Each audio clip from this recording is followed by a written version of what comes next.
रोशनपुर नाम के गांव में चंदा और शांति नाम की जिठानी और देवरानी रहती थी। चंदा का पति बहुत पैसे वाला था। उनके पास किसी भी चीज की कोई कमी नहीं थी और उसके विपरीत शांति का पति बहुत ही गरीब और नशेड़ी था। शांति चंदा के घर में काम करके अपना घर चलाती थी। भाभी, घर पर खाने के लिए कुछ भी नहीं है। अगर आप थोड़ा खाना दे पाए तो बहुत मेहरबानी होगी।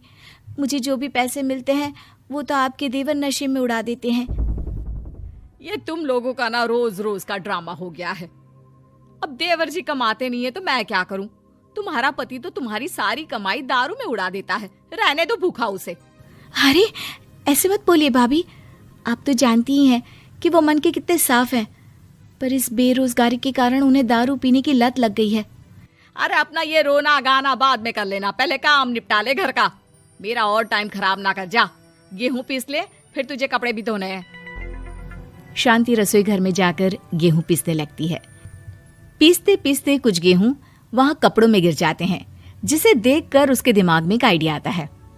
क्यों ना ऐसे ही थोड़े गेहूं मैं अपने पल्लू में बांधकर घर ले जाऊं, फिर एक बर्तन में जमा कर लूंगी और उसे पीसकर रोटी बना लूंगी। कुछ दिन तो ऐसे ही चलता रहा, मगर फिर एक दिन चंदा ने शांति को ऐसा करते हुए देख लिया। अरे पहले तो मुझे लगा तुम लोग बस गरीब हो, पर तुम लोग तो चोर भी हो। चोरनी कहीं की। मुझे तो लगता था तू गेहूं पिसती है, पर तू तो अपने पल्लू में गेहूं छुपाकर ले जाती है। निकल मेरे घर से। मुझे माफ कर दो भाभी, हमारे पास खाने के लिए एक दाना तक नहीं था, इसलिए मुझे ये सब करना पड़ा। अरे तुम लोग मेरे रिश्तेदार हो, इसीलिए दया कर कर तुझे मैंने अपने घर पे काम पर रख लिया, पर तू और तेरा पति हमारे खानदान का नाम मिट्टी में मिलाने पर उतारू हो चुके हैं। आपको मुझे जितनी गालियां देनी है दीजिए, मारना है तो मार भी लीजिए भाभी, पर मुझे काम से मत निकालिए। परिवार की बात है, वरना कोई और ऐसा काम करता ना तो धक्के मार कर कब से घर का बाहर निकाल दिया होता। रोते रोते शांति अपने घर चली जाती है, जहाँ उसका नशेड़ी पति कहता है, अरे कहाँ रह गई थी कामचोर? इतनी देर क्यों कर दी? आज पैसे लाई कि आज भी खाली हाथ वापस आ गई है? अपने हाथ दिखा। जरूर पैसे छुपा लिए ताकि मैं दारू ना पी पाऊं।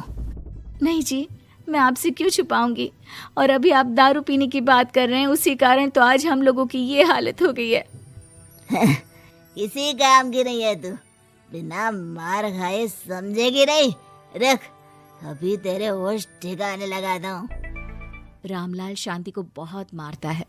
शांति का मन दुखी हो जाता है और वो गांव के तालाब के पास के एक पेड़ के नीचे बैठकर फूट फूट कर रोने लगती है। मैंने कभी किसी का बुरा नहीं किया, फिर भी भगवान मेरे साथ ऐसा क्यों कर रहा है? मैं तो रामलाल जी की फिक्र करती हूँ, फिर भी उन्होंने मुझे इतना मारा।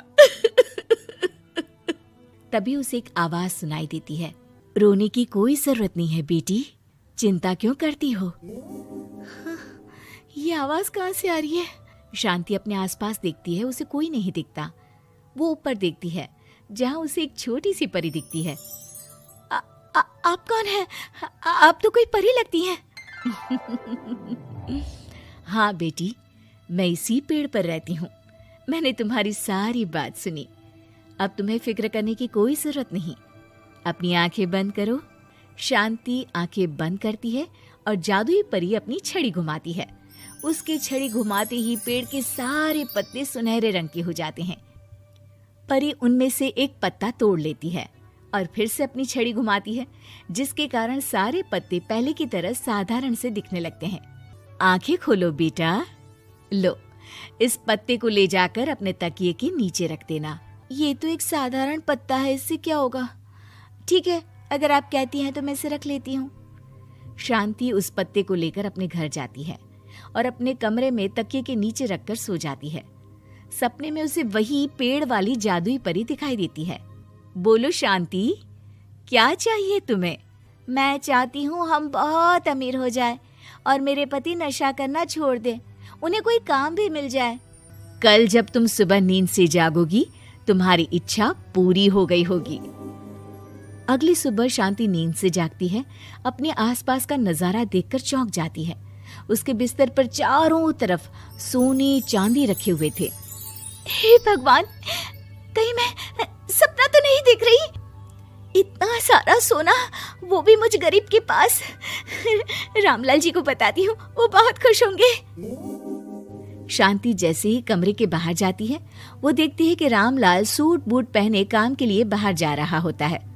मुझे शहर में एक नौकरी मिल गई है शांति, मुझे आने में देर हो जाएगी, घर का ध्यान रखना। और इस तरह शांति बहुत अच्छा जीवन बिताने लगती है। उसके पास अब किसी भी चीज की कमी नहीं रह जाती। रातों रात शांति के पास आए इतने पैसों को देखकर उसकी जिठानी उससे पूछती है, अरे क्यों रे शांति, कहीं बड़ा हाथ मारा है क्या? अचानक तुम लोगों के पास इतना पैसा कैसे आ गया? नहीं नहीं भाभी, ये सब तो जादुई परी के दिए हुए पत्ते का कमाल है। शांति जादुई पत्ते के बारे में सारी बात चंदा को बताती है, जिसे सुनकर चंदा के मन में लालच आ जाता है और वो झूठ मूठ रोते हुए उसी पेड़ के नीचे जाती है जहाँ उसकी